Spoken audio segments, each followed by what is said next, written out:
অন্নপ্রাশন বাড়ির একটা নেমন্তন্ন রয়েছে, যার জন্য এরকমভাবে মুখ চোখ ধুয়ে নিচ্ছি ভালোভাবে। আর ছেলেদের মুখ চোখ ধোয়া মানে ঠিক এরকমভাবেই মুখে জল দিয়ে একটু ঘষে নিয়ে পরিষ্কার করে নেওয়া। আর এই জামা কাপড় পরে তো যেতে পারবো না, রেডি হতে হবে। তাই এক বিন্দু লেট না করে ফটাফট শার্ট প্যান্ট পরে কিন্তু আমি রেডি হয়ে গেলাম।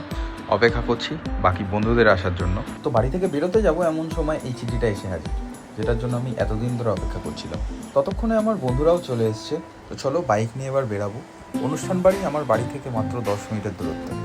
আর যাওয়ার আগে ক্যামেরা নিয়ে একটু কেত মেরে নিলাম। অবশেষে পৌঁছেই গেলাম অনুষ্ঠান বাড়িতে।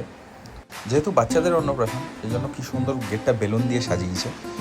এই পুচকেটার অন্নপ্রাশন আজকে।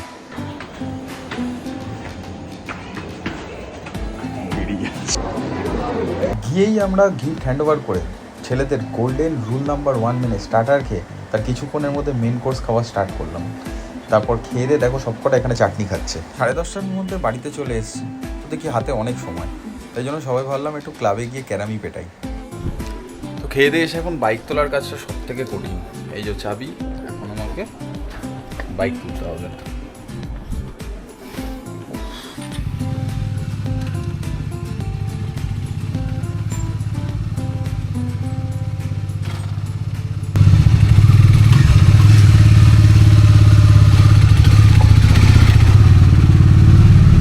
সবে একটা বাইক তুলে এত ঘেমে গেছি, এরপর সেকেন্ডটা।